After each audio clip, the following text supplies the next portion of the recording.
सर्वांना नमस्कार. तर आज आम्ही निघालेलो होतो रामाच्या मेहंदीसाठी. तर शुभ्राचे पप्पा झापडे घेऊन आलेले होते आणि उद्याची हळद होती. तर विवान जो आहे तो बाहेर छान गाडी पुसून घेत होता आणि शुभ्राची जवळजवळ तयारी पूर्ण झालेली होती. तर कपडे वगैरे सर्व काढून आणलेले होते आणि सकाळी मी लवकरच आज सर्व कामे आवरून घेतलेली होती. आणि तसंही सर्वजण आम्ही निघालेलो होतो, त्यामुळे सगळी दरवाजांना वगैरे कुलूप लावून घेतलेले होते. गाड्या तशा बाहेर होत्या आणि तसंही आमचा मुक्काम होतो की काय, त्या दृष्टीने आम्ही सर्व काही पॅकिंग केलेली होती. आणि तसंही शिंद्याला जाण्यासाठी आम्हाला दिंडोरीपासून 1.5-2 तास तरी लागूनच जातात. बघता बघता लग्न अगदी 2 दिवसांवरच आलेलं होतं. तर इथे आल्यानंतर कुणीही आलेलं नव्हतं. पहिले जे पाहुणे आहे किंवा वऱ्हाडी जे आहेत ते आम्हीच होतो.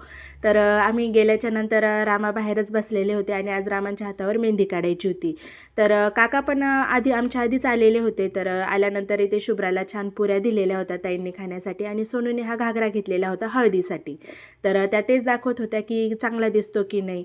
मग त्यानंतर आमच्या थोड्या गप्पा वगैरे चाललेल्या होत्या. त्यानंतर शुभ्राच्या पप्पांच्या आत्या आलेल्या होत्या, आत्यांची मुलगी आणि ह्या नाती होत्या त्यांच्या.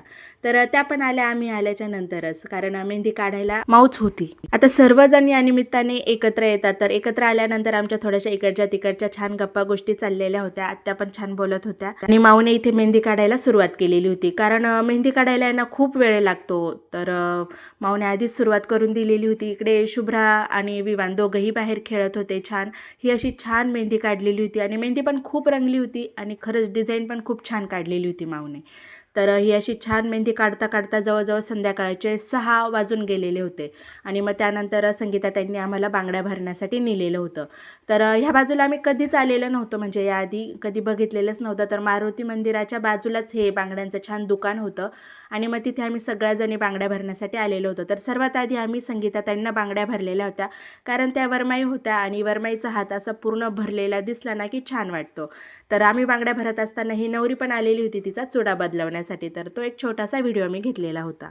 घरी आल्यानंतर सर्व बायका जमा झालेल्या होत्या गहू भरडण्यासाठी आणि सगळ्याजणी खूप छान गाणं पण म्हणत होत्या आणि मग सगळ्या जणींना चहा वगैरे केलेला होता. त्यानंतर सगळ्यांना हळदी कुंकू लावलेलं होतं आणि मग त्यांची कामं इकडे चाललेली होती. तोपर्यंत आम्ही स्वयंपाक बनवून घेतलेला होता. तर जेवणामध्ये आम्ही छान भरलेलं मसाल्याचं वांगं बनवलेलं होतं आणि भात, पोळ्या, भाकरी असं छान जेवण झालेलं होतं.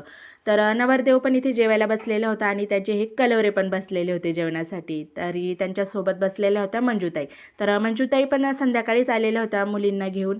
तर ही अशी छान त्यांच्या गप्पा गोष्टी चाललेल्या होत्या आणि त्यांच्यामध्ये सुरेखाताईच राहिलेल्या होत्या जेवणाच्या. तर सुरेखाताई एकट्याच बसलेल्या होत्या जेवणासाठी. तर त्याच्यावरनंच काहीतरी त्यांची चेष्टा करत होत्या मंजूताई. तर चला भेटूया पुढील ब्लॉगमध्ये. बाय.